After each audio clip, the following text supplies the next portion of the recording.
a alegria de voltar para casa e ver novamente o cônjuge, para mim, é um dos sinais de que o amor, a chama do amor não se apagou. Agora, o grande problema é quando as pessoas, elas preferem viver uma vida de faz de conta que está tudo bem, porque é difícil ter conversas difíceis, não é verdade? É difícil reconhecer uma realidade. E aí muitos ficam até com medo do enfrentamento, de fazer perguntas necessárias, quando isso é curador. É difícil, mas é curador, né? Pastor, um dos maiores desafios, e eu falei lá no Quero Casa Certa, e disponibilizei no meu Instagram, inclusive, tá? Que é o inventário sobre o apego. Esse apego, ele vai dizer como eu vou me relacionar ao longo da vida, em todas as relações. A gente não foge disso, isso é científico, isso é comprovação, isso é realidade. Então, se eu tenho ali uma dificuldade de ter esse enfrentamento, essas conversas difíceis, geralmente eu tenho um apego extremamente evitativo,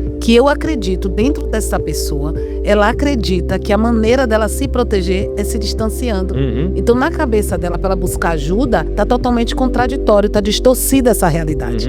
Então, a gente tem que desenhar, formatar isso de uma forma que a pessoa compreenda e se conecte. E minha preocupação, quando eu estava ali com aqueles noivos, é justamente isso. Coisas que nós podemos entrar num casamento, não é que não vai ter conflito, não é que não vai ter tempestade, mas é de maneira mais harmoniosa, entendendo o que eu chamo de mundo interno de funcionamento. Então, se é uma pessoa extremamente evitativa, na cabeça dessa pessoa é natural viver ali de fachada, tá tudo bem sem estar bem. Já no outro, que é o inseguro ansioso, vai viver o tempo todo em guerra e luta, muitas vezes interna, buscando. E aí tem os valores e princípios do casamento, mas como está a saúde desse casamento? Exatamente. E a saúde que Deus mais fala sobre, ao ponto dele transformar naquele casamento água em vinho. Exatamente. Né? Deus quer a saúde emocional, não é só sobre estar junto, num papel, é como a gente se relaciona.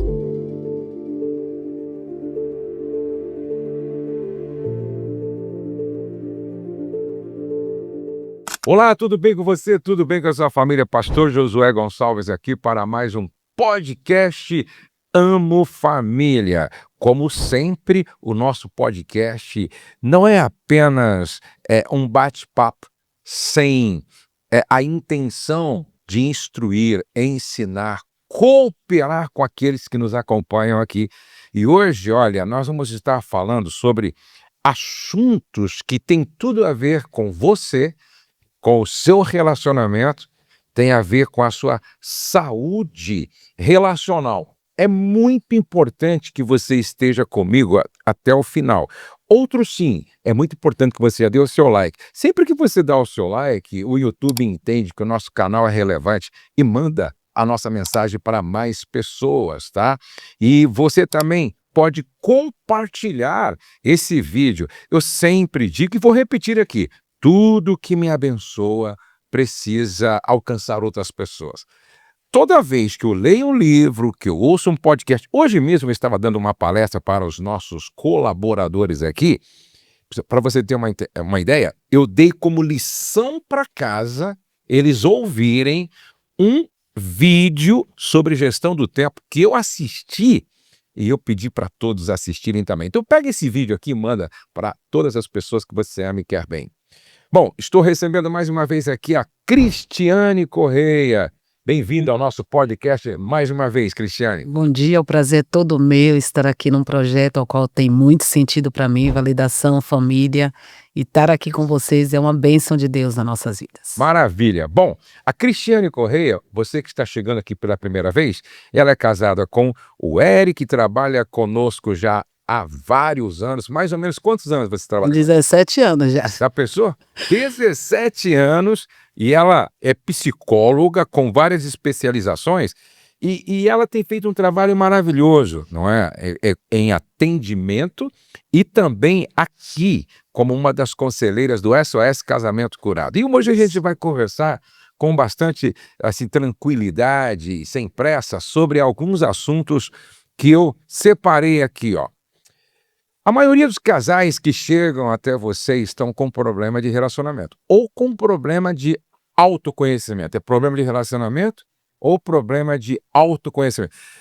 E pouco se fala de autoconhecimento. Como é importante isso para resolver algumas questões internas que vai, consequentemente, cooperar com a solução de muitos problemas, né? No relacionamento. Com certeza. Na prática clínica, eles vêm lá dizendo: estou com um problema no meu relacionamento. Uhum, Mas, na verdade, tem uma relação do autoconhecimento. Saber quais são suas dores, suas feridas emocionais, os traumas, os desafios ao longo da vida, uhum, as bagagens emocionais que a gente tende a carregar. Então, tudo isso vai refletir dentro da conjugalidade. uhum, Eu costumo dizer que quando vem um problema na relação é um sintoma uhum. daquela falta do conhecimento. E se conhecer é muito importante, porque eu vou saber quais são os meus desafios e poder partilhar para o outro.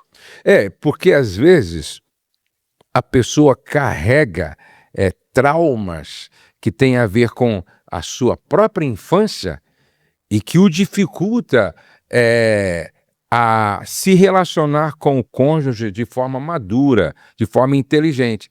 Então, ela tem que primeiro curar essa criança interior, não é? Para saber agora se relacionar como adulto, sadio, de forma saudável, né? É um desafio, porque fica naquele, eu digo, no ponto cego, né? Conhecer as dores emocionais, quando eu atendo na minha prática clínica, a pessoa reage de maneira e ela não consegue perceber que ela é um trauma. Uhum, Tá, o doutor Gabor Mata, ele fala muito sobre que o trauma, quando ele é ativado dentro de nós, ele vai se manifestar com a idade que nós tivemos. uhum. Então eu vou me comportar ali com aquela idade, vou esperar do outro que aquela necessidade esteja sendo atendida. Por exemplo, imagina uma pessoa que houve um abandono ali às vezes aquele pai estava presente, aqueles cuidadores, mas emocionalmente não. Então eu vou entrar dentro da minha relação muitas vezes buscando muito ou querendo muito que o outro nutra isso. Uhum. E aí imagina uma pessoa que teve o abandono, a sensação de hipervigilância, está o tempo todo desconfiada, ela vai ser muito iminente. E isso prejudica demais a relação.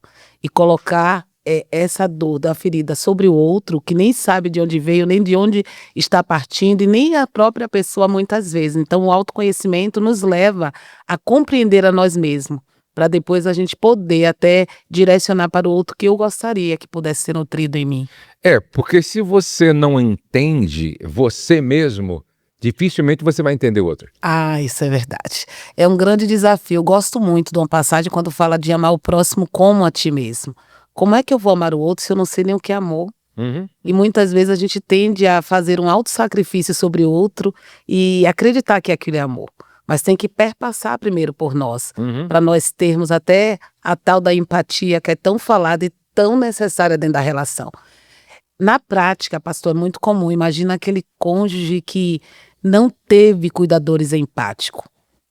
E ali eu aplico, né, os inventários da psicologia e vem ali uma habilidade que essa pessoa não tem. E esse cônjuge espera que esse outro tenha essa empatia de validar os seus sentimentos, as suas dores. Se essa criança nunca teve na vida, ela vai crescer como adulto e acreditar que isso não era necessário. E onde vai aparecer? No casamento. Uhum. Então veja só, é muito importante que você comece a estudar mais, ouvir mais sobre autoconhecimento. Sim. Existe uma idade emocional para o casamento? E ela é diferente da idade biológica? Você acha que existe uma idade emocional? Existe, com certeza. Quando a gente fala de idade emocional, é sobre a maturidade, Uhum. né? Sobre a gente saber as nossas questões, as nossas dores, os desafios que nós tivemos e de como a gente vai lidar com tudo isso. Quando a gente fala de idade emocional, a gente fala dentro da neurociência que o cérebro ele vai estar na totalidade maduro, na área pré-frontal, que é a tomada de decisão, né? Razão, pensar, refletir, analisar. Para mulheres com 30 anos, para homem, ou melhor, desculpa, para homens com 30 e para mulher 25. Né? A mulher tende a amadurecer ali mais precocemente. Mas isso não significa essa maturidade aí. E é por isso que nós, além de ter essa idade, a gente precisa desenvolver, né, competências emocionais. Pronto, tolerar frustrações, autorresponsabilidade, compreender o que realmente me gatilha, o que eu preciso de necessidades que seja atendida.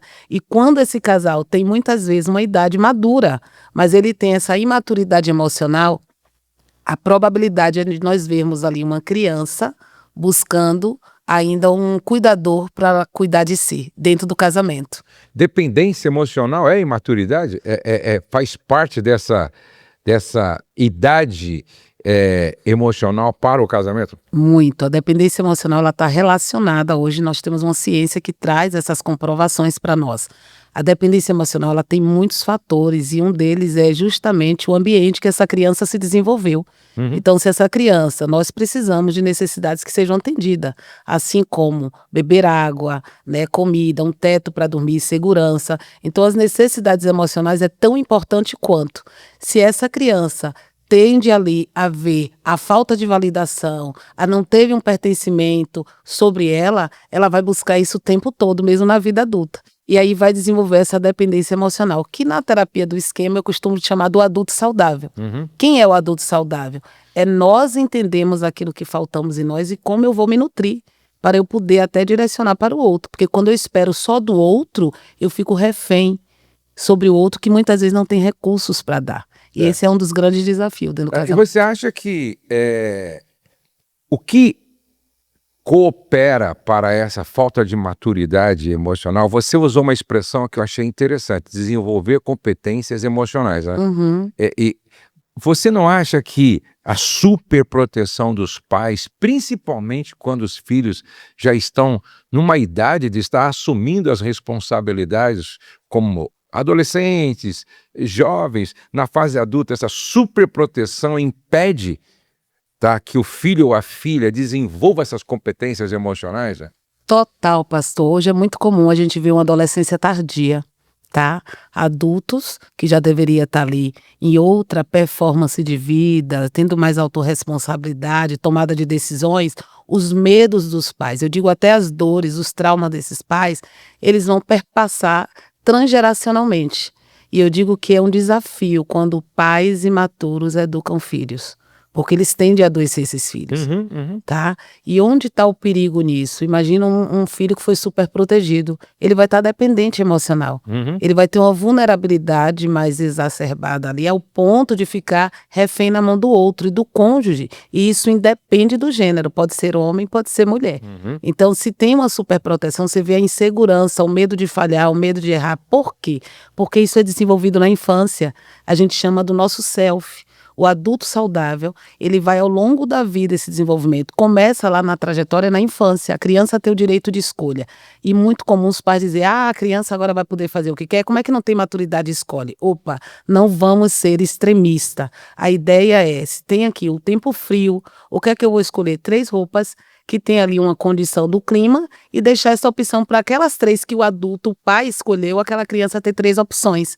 Isso vai trazendo ali uma competência de uma criança acreditar mais nela, fortalecer essa autoestima e, óbvio, isso vai também aparecer na vida adulta. Eu acho assim muito engraçado como algumas mães se referem, não é, às filhas adultas e às vezes até casadas, assim, minha bebê, meu bebê, minha bebê. Isso parece, tá, assim, bonito, mas pode ser a evidência de uma mãe e de um pai que não cooperou para que os filhos se desenvolvessem emocionalmente. Né? Então, eu falei, opa, não é, me parece que essa fala diz sobre uma superproteção. Superproteção, medo desses pais. Eu digo que é muito comum os medos dos pais achar que os filhos não podem falhar. Eu digo que é uma dor muito grande, porque esses pais, eles têm medo dos filhos sofrer. É saudável isso, mas até que ponto? Porque quando a gente vai até para o mundo animal, né, o quanto é importante que essa criança esse animal se desenvolva, ao ponto de uma águia tá empurrando do ninho para aprender. Exatamente. E na infância, a gente como ser humano também, nós precisamos ter essa maturidade. Então, quando esses pais vêm, e eu tenho muito cuidado para falar, para eles não ficarem sobre culpa, sobre dores ali sendo retraumatizados, mas trazer para eles que eles não vão ter esse controle de proteger esses filhos na totalidade e que aquilo que ele está utilizando como proteção vai ter um efeito colateral danoso, porque vai trazer mais sofrimento. Então, é importante os pais ver seus medos, ao invés de projetar sobre esses filhos. Então, deixar esses filhos dependentes das influências, não, eu acho que você tem que fazer isso, eu acho que você tem que fazer aquilo. talvez eles não parem para pensar que eles estão prejudicando as potencialidades que esses filhos têm. Eu lembro que quando o Douglas estava fazendo intercâmbio nos Estados Unidos, e ele foi lá para uma cidade pequena chamada Corydon, em Indiana, e eu e a Rose, depois de uns 3, 4 meses, fomos visitá-la. E quando nós chegamos lá, o Douglas era um adolescente, tinha 16 anos. Nós pensamos que o Douglas estava em uma casa grande, que tinha um quarto dele muito confortável. Tá. Primeiro, nós chegamos lá, o Douglas tinha emagrecido uns 12 quilos. A mãe começou a chorar, meu filho. Aí ele disse, ô pai, ô mãe, vem ver o meu quarto. Quando eu vi o quarto dele num porão, eu falei, meu Deus, aonde meu filho está aqui acomodado? Não tinha nada a ver com o conforto da nossa casa, não é? E em casa ele era super protegido pelas colaboradoras, né? Que gostavam muito deles e fazia tudo que eles queriam em termos de comida e tal, né? Chegou lá não, lá ele tinha que se virar, não é? Ele que tinha que lavar a roupa dele, passar a roupa dele, tinha que fazer a comida dele. E aí eu disse, Rose, que bom, né? Ele está crescendo, ele está desenvolvendo, né? Ele está realmente passando por um tratamento para desenvolver essas competências emocionais, longe do pai, longe da mãe, e tendo que ser agora homem para lidar com essas questões. Quando o Douglas voltou, como ele tinha crescido, como ele aprendeu, como ele se desenvolveu. E você falou uma coisa, é verdade, às vezes os pais impedem os filhos de passar por certos sofrimentos que vai fazer um bem enorme para o desenvolvimento deles. Por isso que eu digo, esse mundo não é uma Disney World, é um campo de batalhas e de guerras. E nós, pais, temos que preparar nossos filhos para a guerra. E quando você vai para um exército, a palavra-chave ali é disciplina, é resiliência, não é? E aí no exército, eu passei por lá, eles nos colocam em várias provas, não é? Vários testes de resistência para desenvolver a gente como soldado, preparando a gente para a guerra. Eu penso que os pais já não estão fazendo mais isso. Infelizmente, volta de novo para os seus medos, suas inseguranças. Eu digo que os extremos, tá, pastor? É importante entender isso, porque existem pais que também erotizam essas crianças, colocam precocemente para um trabalho que ainda não tem uma idade funcional para aquela tarefa específica. E isso também vai gerar prejuízos na vida adulta. Uma criança sem limites, ela se torna um adulto com dificuldade de regras e limites. Um adulto com dificuldade de se autorregular. E olha quanto você traz esse exemplo do seu filho, isso é um fato real, é tanto científico quanto algo que você viveu, você presenciou. O que é que fez o Douglas hoje ser a pessoa que ele é? A gente olha muito para as conquistas, mas é as tomadas de decisões que ele teve que ter. Sim. O tipo de homem que ele se torna, pai de família.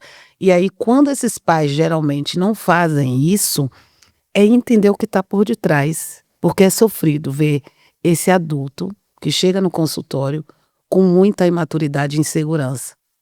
E aí, eu ter que, junto, né, com essa proposta clínica, ajudar esta pessoa a ter que abrir mão disso. E a princípio, no início, essa pessoa, esse adulto, ele sofre, porque ele começa a entrar em choque, porque agora eu tenho que decidir, eu não sei como.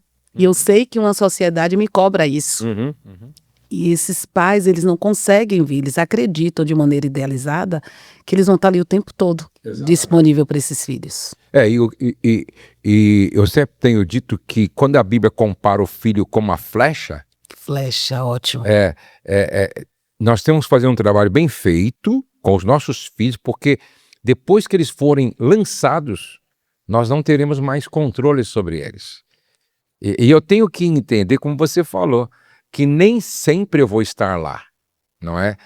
Muito pelo contrário, depois que eles são lançados, nos momentos mais difíceis, provavelmente eu não estarei presente. E o que vai valer é o treinamento que ele recebeu. E o treinamento vai dar validação. Quando o teu filho estava ali, você estava dizendo, eu acredito em você. Eu acredito que você é capaz. E eu tenho quase certeza que vocês estavam ali dando um apoio emocional no que precisava. Sim, claro. Qualquer coisa que vocês precisarem, filho, estamos aqui. Mas permitir ele estar lidando com esse desconforto. Porque o que vai ter na vida? Exato. Desconfortos. Exatamente. E é onde entra a resiliência, se nós não tivermos esse treinamento. É isso aí. Outra questão que eu queria levantar aqui, que eu acho que é muito pertinente para esse momento, o que é mais destrutivo para um casamento? A traição ou silêncio acumulado por anos, quando casais vivem como que escondidos atrás de uma máscara de faz de conta que está tudo bem? O que é pior? E aí a gente começa a dizer, né, de onde vem, todo mundo fica esperando, não, a traição é terrível. Mas eu costumo dizer que o que combina uma traição? Né? De onde vem esse padrão da traição, onde essa desconexão do silêncio provavelmente já estava acontecendo. É difícil, mas é uma realidade. A traição geralmente é uma estratégia para enfrentamento de situações que eu já estou vivendo e não sei como lidar. Ou estou lidando de forma desadaptativa. Entender isso não é justificar a traição. Eu sempre falo para os casais o seguinte, pastor, quando a gente fala de uma dinâmica de funcionamento na conjugalidade, é responsabilidade dos dois. Mas o que eu faço de estratégia é a responsabilidade de quem fez. Então, a maturidade, quando uma pessoa pensa assim, não, a traição é pior, não. O que é que combina, o que é que leva um casal para buscar esse subterfúgio? E é entender, porque as dores também estão lá, tá? Se uma criança não foi validada, vamos pensar aqui, uma criança que não teve limites, não teve validações, ela vai ter dificuldade, às vezes, de se conectar com o outro. E aí esse cônjuge, muitas vezes, no silêncio, vai sentindo as dores e não comunica, não busca ajuda. Por isso que eu digo, é agridoce quando eu tô ali no SOS. Por quê? Porque eu digo, parabenizo eles por eles estarem ali, enfrentando as dores e trazendo para eles uma realidade que é necessária para enfrentar. Porque o casamento não vai ter esse manual, mas vai ter experiências que a gente tem que estar lidando todos os dias. Então, quando a gente fala de traição, sem sombra de dúvida, a desconexão, ela vai trazendo prejuízo. E o silêncio, quando uma pessoa não sabe ali comunicar suas necessidades emocionais, os seus ressentimentos que ficam acumulados com o silêncio, e é isso que vai trazer não só traição, como outros danos, né, emocionais. Então, dentro de um quesito do que seria pior, melhor, começa com a desconexão.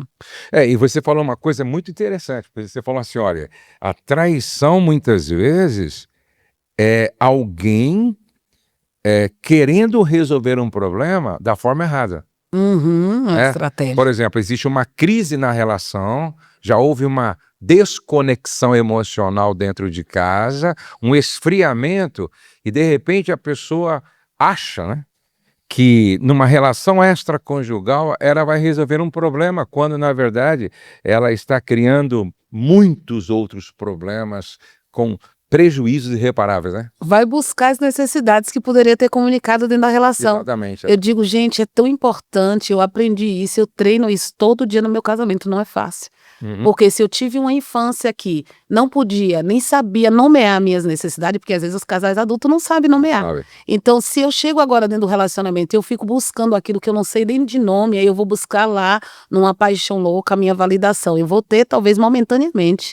E eu busco outros prejuízos. Então, eu digo assim, que essa desconexão, esse silêncio que o senhor trouxe, aí mencionando, comparando com a traição, ela é uma erosão lenta. E a traição é a explosão. É por isso que causa, às vezes, o impacto. Então a traição é pior. Mas aí a gente vai deixando a erosão lá acontecendo, que é justamente esse silêncio, essa desconexão. E aí a gente tem que entender que... Eu tenho ministrado uma palavra agora, até falei para a Rose, não é, que eu já ministrei essa palavra esses dias, acho que 3 vezes. Não é? O perigo de viver um casamento de fachada. Grave. E aí...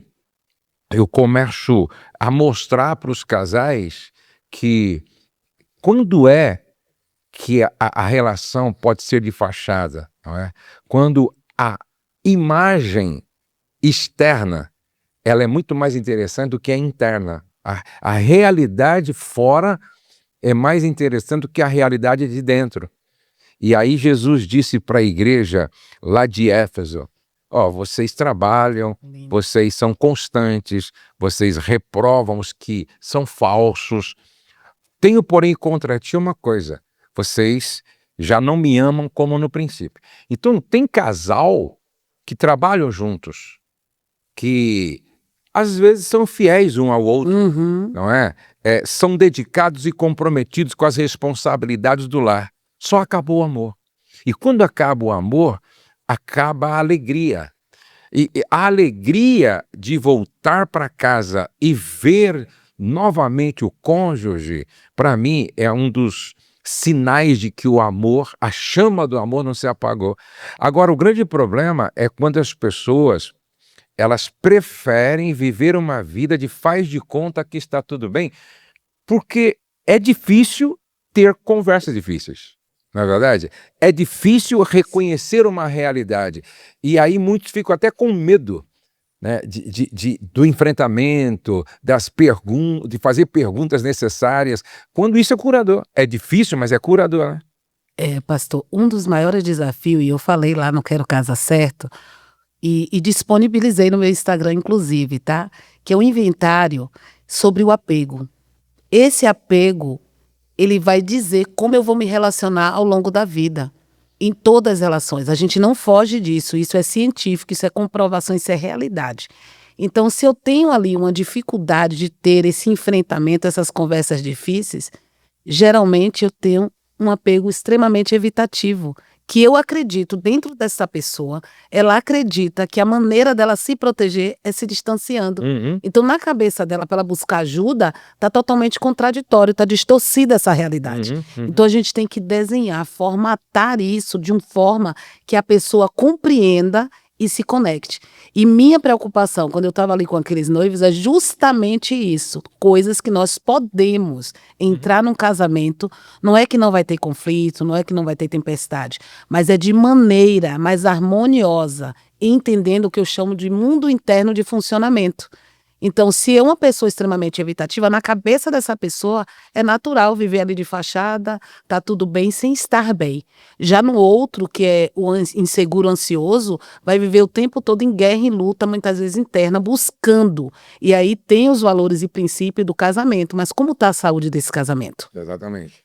E a saúde que Deus mais fala sobre, ao ponto dele transformar naquele casamento água em vinho. Exatamente. Né? Deus quer a saúde emocional, não é só sobre estar junto num papel, é como a gente se relaciona. E aí os homens precisam entender que se para nós tudo é mais racional e o sexo é mais biológico, e a gente frequentemente vai muito pela razão, o homem, né? Uhum. A mulher é 100% emotiva, ou seja, ela coloca a emoção em quase tudo, por que não dizer em tudo, não é? E aí muitos homens olham para a mulher e quer que ela responda igual ao homem, mas só que Perfeito. nós somos diferentes. Por exemplo, o homem fala para resolver problemas, não é? A mulher fala para se relacionar, para se conectar. Olha que diferença. Eu estou muito mais preocupado em resolver coisas ao me comunicar do que me relacionar e me conectar. A mulher é o contrário. A mulher, prioritariamente, ela quer falar para manter a conexão, entendeu? Ela quer falar sobre aquilo que ela está sentindo. O homem quer mais falar do que ele está pensando, né?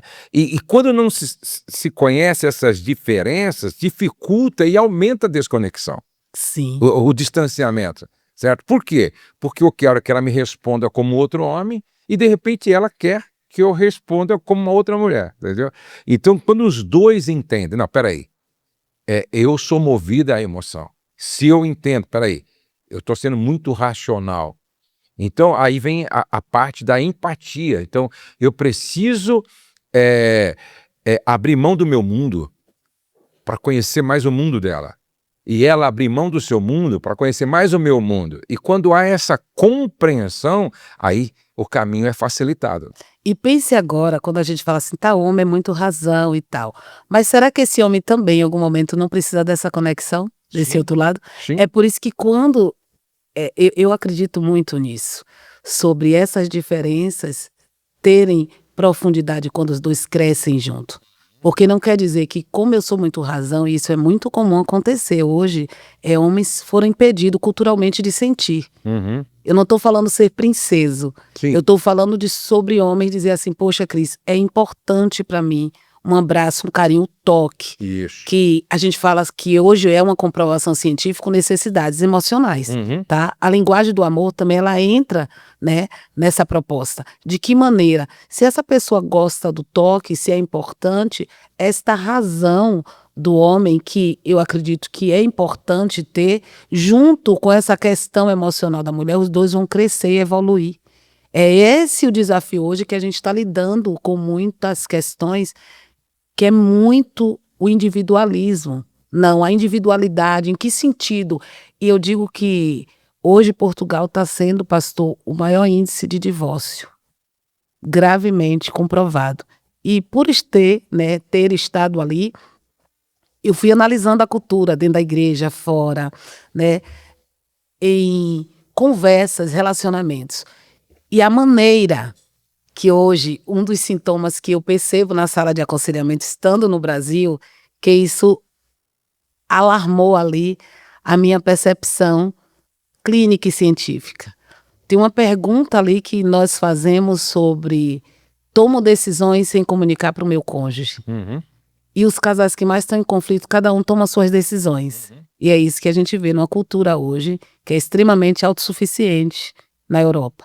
Então a gente vai vendo esses padrões, esses valores sendo colocados em nossas relações e não percebe ao longo prazo que isso vai acontecer. E o grande problema é quando duas pessoas se casam com essa predisposição de eu não me meto na sua vida e você não me mete na nossa vida. E a gente se torna parceiros apenas de cama.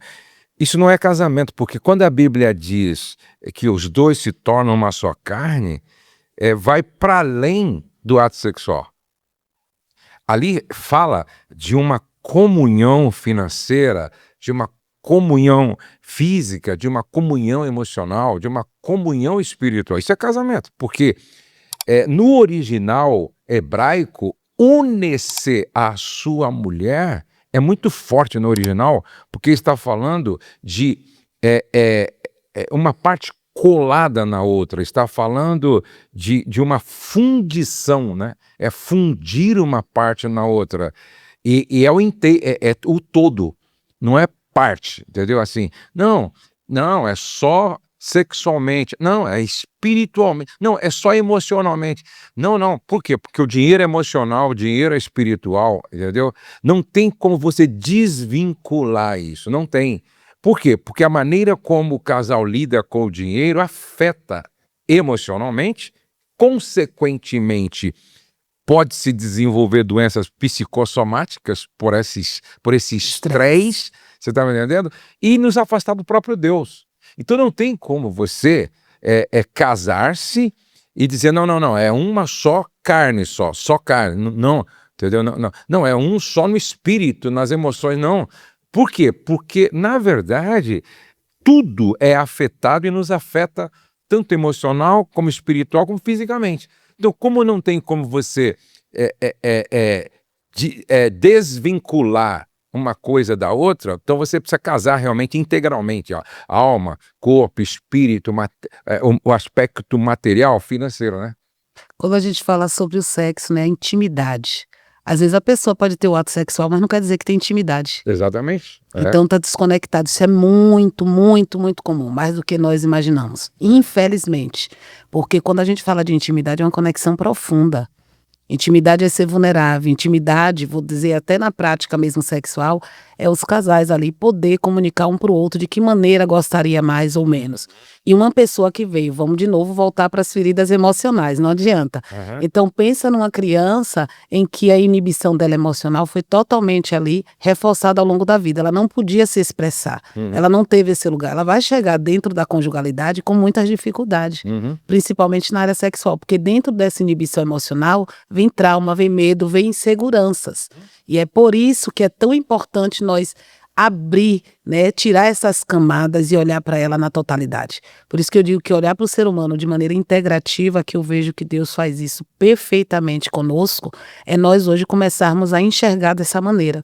Por isso que é tão importante quando a gente olha mesmo para a Bíblia, a palavra do Senhor, vendo uma mulher ali que foi pega no ato do adultério, eu acredito que Deus contextualizou ali, não só aqueles que trouxeram ela, mas como aquela mulher. O que é que leva aquela mulher para aquele lugar?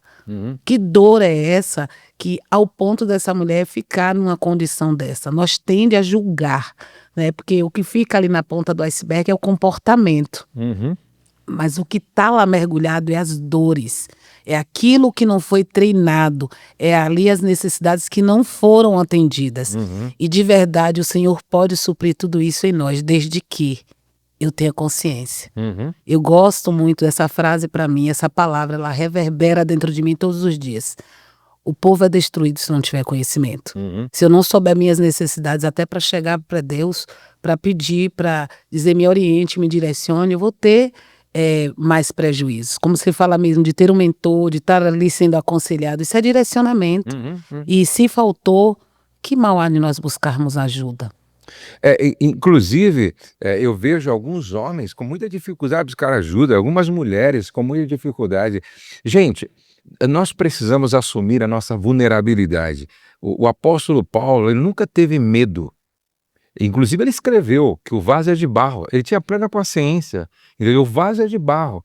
O valor está naquilo que nós carregamos. Mas a vasilha, o vaso, é de barro. Então, ele está falando de algo que é quebrável, de algo que é frágil, que é vulnerável. E quando ele diz que o poder de Deus se aperfeiçoa na fraqueza, eu penso que o poder de Deus se aperfeiçoa na nossa vulnerabilidade. Principalmente quando a gente reconhece. Verdade. A gente reconhece, poxa, eu, apesar de ministrar para a família, apesar de ministrar para casais, apesar de ter um casamento saudável, eu tenho momentos de fraqueza, momentos de vulnerabilidade, momentos de tentação, momentos de medo, entendeu? De medo, de insegurança. Existem estes momentos que eu preciso, muitas vezes, chegar para minha esposa e falar, pô, estou com medo. Entendeu? E dependendo do que, ela fala, poxa, fala com o seu mentor tal. Fala com o doutor Tales, que é médico. Ou então, fala com o pastor que já passou por essa experiência e superou. Percebe? E não há nenhuma demérito nisso, muito pelo contrário, isso é sabedoria. Né? Mas vamos pensar aqui também, tem um outro assunto aqui muito, muito importante, né? Por que tanta gente troca de parceiro, mas repete o mesmo relacionamento? Isso aqui é muito interessante. Inclusive, a gente conhece alguns que já estão no 4º casamento. E o problema continua. Então, essa pessoa, às vezes, ela quer acreditar mais que a responsabilidade é do outro. Eu digo que quando a gente não tem autorresponsabilidade, a gente não amadurece. Esqueça amadurecer sem autorresponsabilidade. É chamar para mim aquilo que me compete. Autorresponsabilidade. Porque se não existe, não vai ter amadurecimento. Não existe, não vai ter. Porque o que é? Muitas vezes a pessoa se sente, estou trazendo culpa, né? E fica nessa defensiva, ao invés de buscar essa autorresponsabilidade. Então vamos pensar aqui que quando esta pessoa fala de estar nesse lugar, de se perceber, né, nesse casamento e levando o mesmo padrão. De onde vêm esses padrões? É a maneira que a gente leva nossas bagagens emocionais. E eu parto sempre desse pressuposto. Na clínica, a gente tem que usar os inventários para entender esse mundo interno desse paciente. E dentro do casamento eu explico isso para eles. Vai ter ali as sessões junto e vai ter o dia que a Cris vai ter que atender um e atender o outro. Qual o objetivo ali? Eu quero conhecer aquela história daquela pessoa antes de vir para o casamento. Porque se foi uma pessoa que teve ali, vamos dar o exemplo do abandono, esta pessoa vai entrar neste casamento buscando que o outro sempre venha nutrir. E aí eu nem sei que é um problema meu, de uma questão de abandono. Eu quero exigir dessa pessoa, do cônjuge ali que eu estou. E aí não me nutre, eu vou para o outro. Mas eu estou levando a minha ferida emocional, estou levando o meu trauma. Então olhar para mim mesmo, conhece-te a ti mesmo, né? É um desafio. Eu gosto quando o Senhor fala, examine o homem a si mesmo. Não tem como a gente pedir para o outro fazer isso. E aí é que entra reconhecer esse lado. Então, esses padrões a pessoa leva. Dentro da ciência, hoje, a gente fala sobre química esquemática. O nosso cérebro ele vai buscar aquilo que é conhecido, que é familiar. Então, se eu tenho um padrão ali que é adoecido, por exemplo, tem caso de pessoas que falam, Cris, eu tendo a me relacionar só com pessoas que são violentas. E aí é triste dizer isso, eu falo para líderes que às vezes vêm assim, Cris, me ajude para aconselhar pessoas que estão passando por isso. Eu digo, vamos conhecer essa história. Por quê, pastor? Aquilo ficou naturalizado. Para nós que não tivemos, ou que às vezes esclareceu, saiu dessa dor, é fácil ver, mas o outro não consegue ver. E entre tirar uma pessoa de um abuso físico e um abandono, o que é que pesa mais para a sobrevivência da espécie? O abandono vai pesar mais. Então, muitas vezes, essas pessoas se sujeitam a relacionamento tóxico, abusivo, porque aquilo é o que é familiar para ela. E aí, aqui, ó, feridas de infância, né? A tendência de buscar no outro o que não foi resolvido em si mesmo. Então, às vezes, quando se está buscando muito no outro, é porque é só uma projeção de algo nela ou nele que não foi resolvido. Todo excesso esconde falta. Exatamente. Então, você primeiro precisa diagnosticar o que está na sua alma, não é? Aquilo que você não identifica, você não modifica. Não modifica. Você está tentando projetar no outro. É a mesma coisa, uma pessoa ciumenta, ela projeta no outro aquilo que está na sua cabeça, na verdade. Muito, muito. Eu lembro que eu comunicava isso até com a pastora Rosa, ela dava risada. Não, Cris, isso não existe. Gente, eu abro, porque para mim isso é libertador. Saber que eu tive que vencer uma dor muito grande, que foi justamente uma dependência emocional. E falar isso para as pessoas, eu tive que conhecer toda a minha história, reconhecer mesmo tendo no contexto científico. E isso não muda as nossas necessidades emocionais. Você pode ter uma ótima conta bancária, você pode ter uma ótima posição acadêmica, PhD, doutorado, não importa. Necessidades emocionais, elas são universais. Então, se isso falta, eu vou estar buscando. Então, eu tive que entender. E eu lembro de uma fala que o senhor trouxe, se eu não me engano, foi no Celebrando, sobre, principalmente as mulheres, colocar esses homens no lugar de Deus. Tá? Isso é danoso.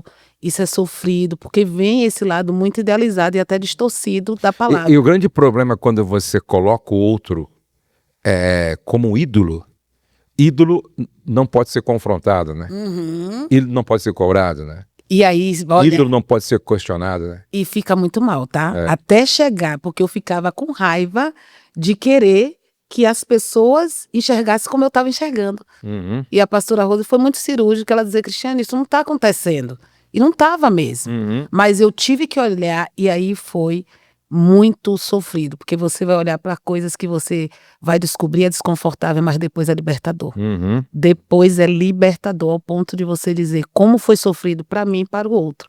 Então trabalhar insegurança, trabalhar esses traumas, essas dores, eu costumo dizer que vale muito a pena.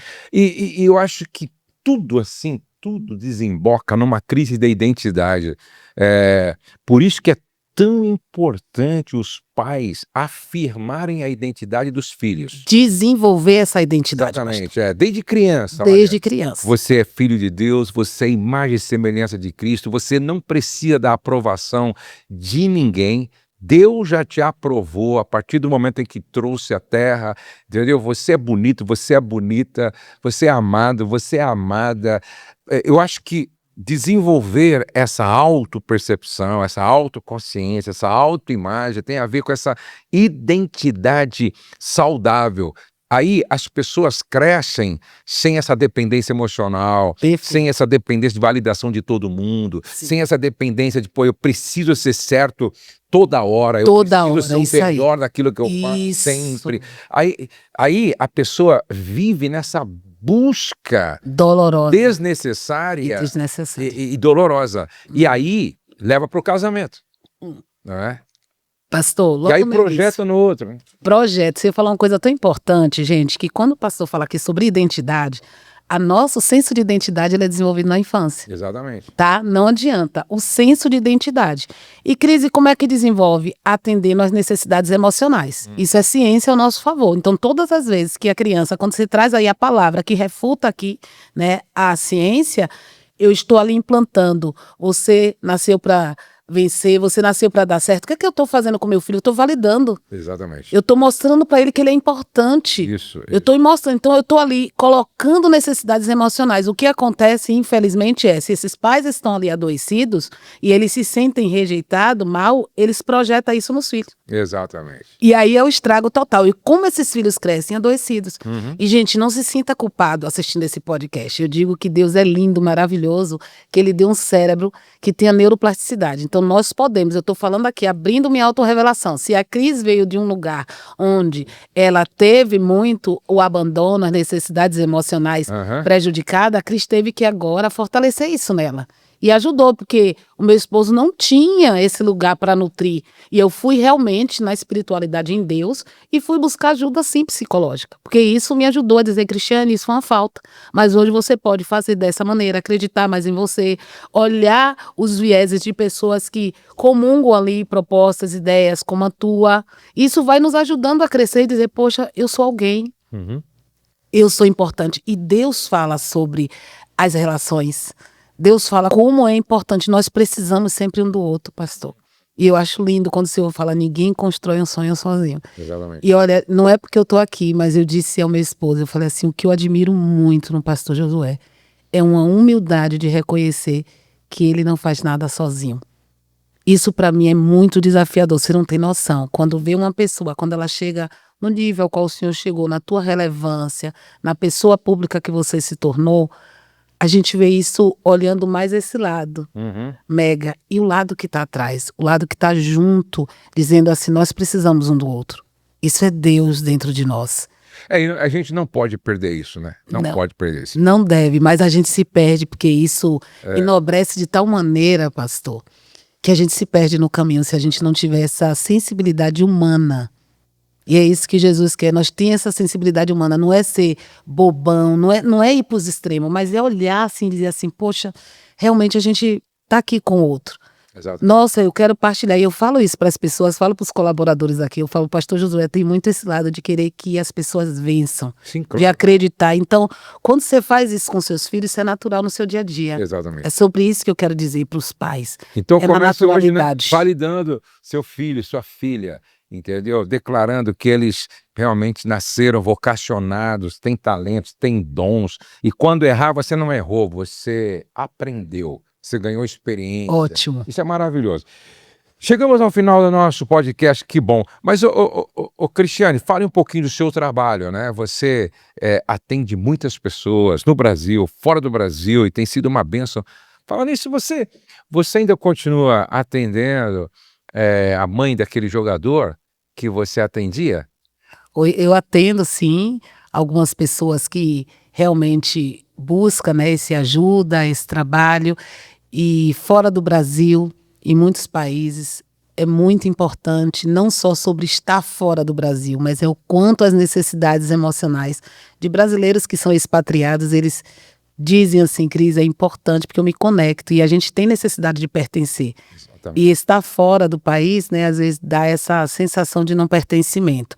Então, buscar ajuda, hoje eu atendo na parte clínica, no online, em todos os lugares do mundo, graças a Deus a minha profissão abriu esse espaço, trabalho com adultos, casais e família, porque eu tive que aperfeiçoar também a especialização de família, porque o casal chega e vai trazer filhos, vai trazer orientações, direcionamento que eles precisam, e numa proposta que a terapia do esquema traz sobre entender traumas transgeracionais. Então, para mim, tem muito sentido e eu trabalho com aquilo que tem sentido para mim. Olha, se você precisar, tá? Vou deixar, coloca para mim aí na tela, tá bom? Coloca na tela aí e também na descrição do vídeo, coloca aí o arroba, não é que é arroba...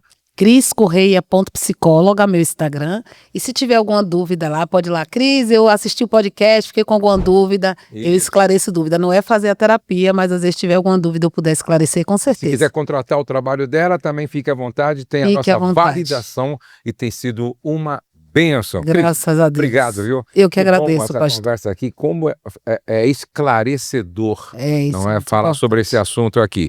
E estaremos de volta, de repente, vamos ver se a gente consegue até a semana que vem gravar. Vamos sim falar sobre casais, Ficou família. aqui vários assuntos aqui, por Ficou. exemplo, aqui, ó. Um casal pode se amar de verdade e ainda assim ser incompatível. Vamos falar sobre isso no próximo podcast. Ótimo. Qual é a diferença entre um casamento que passou por uma crise e saiu fortalecido e um que passou pela mesma crise e não sobreviveu? Olha que assunto interessante isso aqui. Então, no próximo podcast. Deus abençoe, Cris. Eu Até que o nosso agradeço. próximo encontro. Ei, foi muito bom também ter você aqui. Agora compartilhe esse vídeo com o máximo de pessoas que você puder. Nos acompanhe lá nas redes sociais e estamos juntos para o bem de todos, implantando a cultura do reino de Deus na família. Vamos terminar assim. O céu não está em crise, Deus está no controle, nós cremos em milagres e a nossa família está debaixo da graça de Deus. Um beijo no seu coração e até o nosso próximo podcast.